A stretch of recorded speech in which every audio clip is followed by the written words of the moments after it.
ജോണേട്ടാ, ഈ ഭരണഘടനയ്ക്ക് വേണ്ടി ഘോരഘോരം പ്രസംഗിക്കുന്നവരാണ് നമ്മുടെ ഇടതുപക്ഷം, CPM. പ്രത്യേകിച്ച് ഈ ലോക്സഭാ തെരഞ്ഞെടുപ്പ് കാലത്തെല്ലാം മൈക്ക് കെട്ടി ഭരണഘടനയ്ക്ക് വേണ്ടി സംരക്ഷിക്കുക, അതാ സംഘപരിവാർ ഭരണഘടനയെ മാറ്റിയെഴുതാൻ ശ്രമിക്കുന്നു എന്നെല്ലാം പറഞ്ഞ വലിയ പ്രസംഗമാണ് നടത്തിയിരുന്നത്. പക്ഷേ വർഷങ്ങൾക്ക് മുമ്പ് സജി ചെറിയാൻ മന്ത്രി ഭരണഘടനയെ ആക്ഷേപിക്കുന്ന ഒരു സംഭവം ഉണ്ടായിട്ടുണ്ട്. ആ കേസെല്ലാം എന്തായാലും ഒതുക്കി തീർക്കാൻ ശ്രമം നടത്തി. ഇപ്പോൾ കോടതിയിൽ എത്തിയിരിക്കുകയാണ്. കോടതി പോലീസിനെതിരെ രൂക്ഷ വിമർശനം ഉന്നയിച്ചിട്ടുണ്ട്. അതോടൊപ്പം തന്നെ കേസ് ക്രൈംബ്രാഞ്ച് അന്വേഷണം നടത്തണമെന്നും ആവശ്യപ്പെട്ടിട്ടുണ്ട്. എന്താണ് കൂടുതൽ വിവരങ്ങൾ? 2022 ജൂലൈയിലാണ് ഈ ഭരണഘടനയ്ക്കെതിരായിട്ട് സജി ചെറിയാൻ, അന്ന് അദ്ദേഹം മന്ത്രിയാണ്, അദ്ദേഹം പ്രസംഗിക്കുന്നത്. പത്തനംതിട്ട മല്ലപ്പള്ളിയിൽ CPMൻ്റെ ഏരിയ കമ്മിറ്റി പരിപാടിയിലാണ് മന്ത്രി പ്രസംഗിച്ചത്.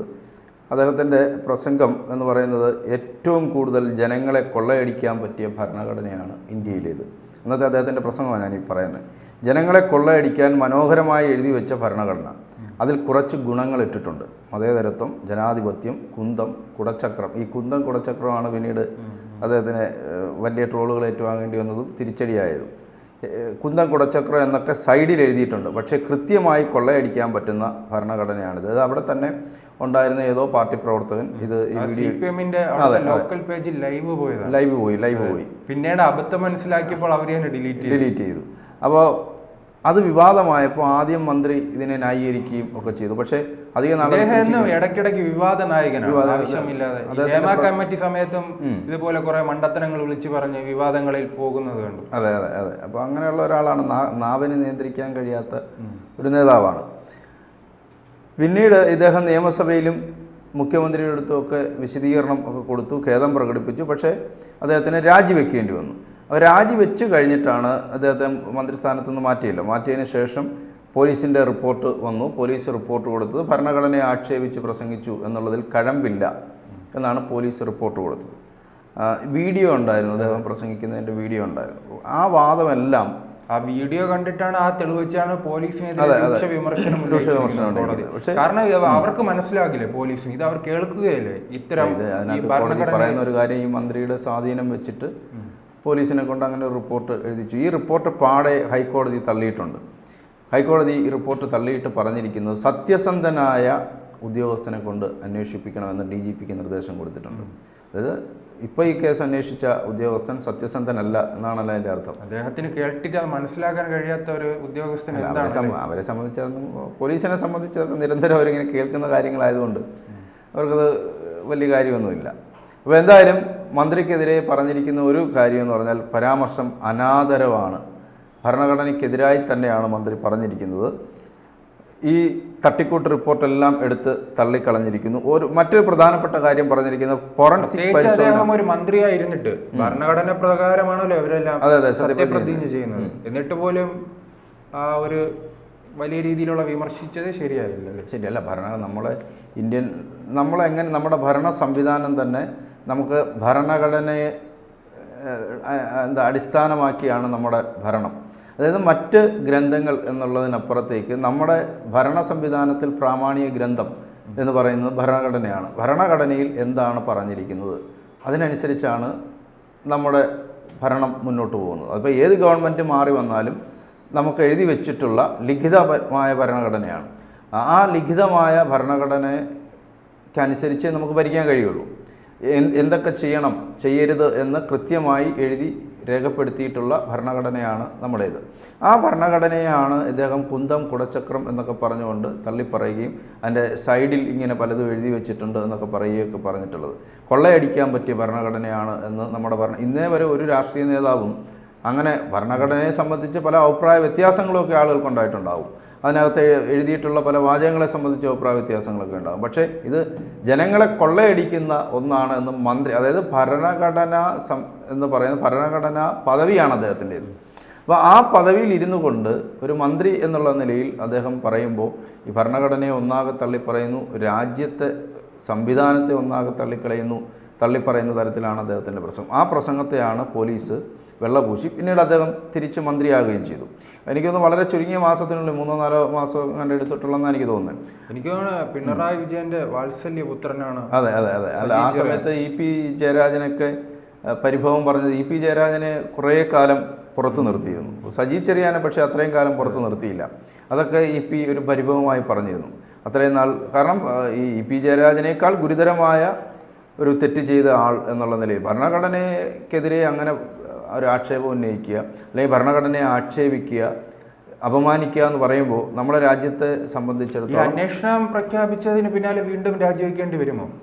അല്ല, അതിലേക്കാണ് നമ്മൾ വരുന്നത്. ഈ അന്വേഷണം കടുക്കുകയാണെങ്കിൽ സജി ചെറിയാന് രാജിവെക്കുകയല്ലാതെ മറ്റ് ന്യായങ്ങളൊന്നും പറഞ്ഞ് അദ്ദേഹത്തിന് മന്ത്രി പദവിയിലിരിക്കാൻ കഴിയില്ല. അദ്ദേഹത്തിന് രാജിവെച്ച് കഴിയുള്ളൂ. കാരണം അതിനകത്ത് പ്രധാനപ്പെട്ട ഒരു പോയിന്റ് പറയുന്നത് അന്വേഷണം പൂർത്തിയാകുന്നതിന് മുമ്പാണ് ആദ്യത്തെ തവണ അദ്ദേഹത്തെ വീണ്ടും മന്ത്രിയാക്കിയത്. അദ്ദേഹത്തിന് ഈ പ്രസംഗം വിവാദമാകുന്നു. വിവാദമായതിനു ശേഷം ഇദ്ദേഹം മന്ത്രിസ്ഥാനം രാജിവെക്കുന്നു. അപ്പോഴും നിലവിൽ അന്വേഷണം നടക്കുന്നുണ്ട്. ആ അന്വേഷണം പൂർത്തിയാക്കുന്നതിന് മുമ്പാണ് ഇദ്ദേഹത്തെ വീണ്ടും മന്ത്രിയാക്കുന്നത്. അതിനുശേഷമാണ് അന്വേഷണം പൂർത്തിയാക്കി റിപ്പോർട്ടൊക്കെ അവിടെ കൊടുക്കുന്നത്. ഫോറൻസിക് പരിശോധന പോലും ഇല്ലാതെ. മുകേഷ് കേസുമായി ബന്ധപ്പെട്ട് നമുക്കറിയില്ലേ, ഈ ഹേമ കമ്മിറ്റിയുമായി ബന്ധപ്പെട്ട് മുകേഷിന്റെ വിഷയം ഉയർന്നു വന്നപ്പോൾ ഈ മുകേഷ് രാജിവെക്കേണ്ടെന്ന് പറഞ്ഞാൽ അവർ കുറച്ച് ന്യായങ്ങൾ നിരത്തിയിരുന്നു.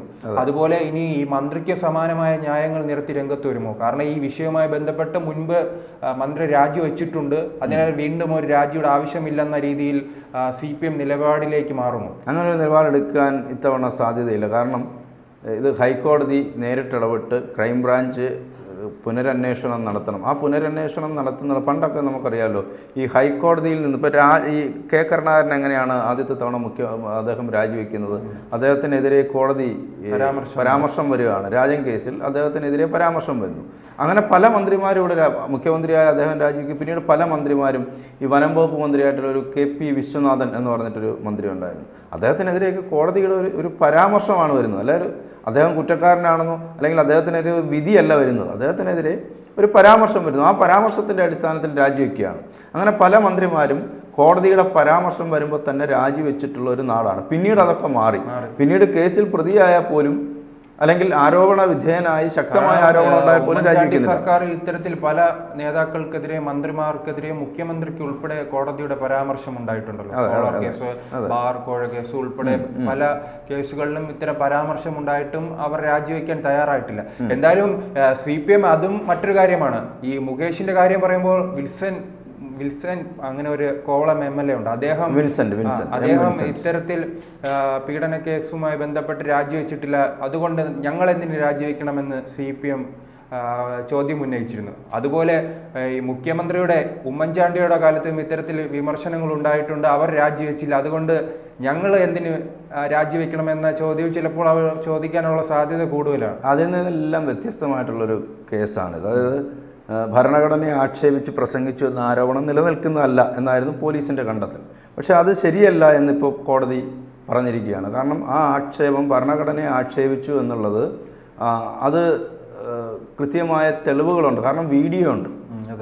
ആ വീഡിയോ ഉള്ളിടത്തോളം കാലം ഇത് ശബ്ദത്തിന്റെ ക്വാളിറ്റിയും ഉണ്ട്, വ്യക്തമായിട്ട് അദ്ദേഹം പറയുന്നുണ്ട്. അപ്പോൾ അതുകൊണ്ട് ഈ റിപ്പോർട്ട് തള്ളിയിട്ട് ഭരണഘടനയെ ആക്ഷേപിച്ചു എന്നുള്ളത് നിലനിൽക്കും എന്ന് കോടതി കണ്ടെത്തിയിട്ടുണ്ട്. അത് ഗുരുതരമായ ഒരു കുറ്റമായി നിലനിൽക്കുന്നു.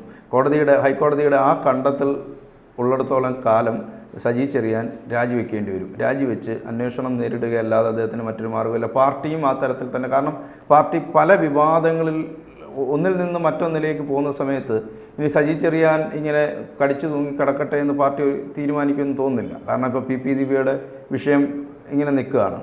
അപ്പോൾ ഇതും കൂടെ എടുത്ത് ചുമലിൽ വെക്കേണ്ടെന്ന് പാർട്ടി തീരുമാനിച്ചേക്കാം. പാർട്ടി സമ്മേളനങ്ങൾ നടക്കുന്ന സമയമാണ്. അതിരൂക്ഷമായ വിമർശനങ്ങൾ സജി ചെറിയാനെതിരെ ഉണ്ടാകും സജി ചെറിയാൻ തുടർന്നാൽ. അപ്പോൾ സജി ചെറിയാനൊക്കെ യഥാർത്ഥത്തിൽ അവിടുത്തെ ഒരു കരുത്തിട്ട നേതാവാണ്.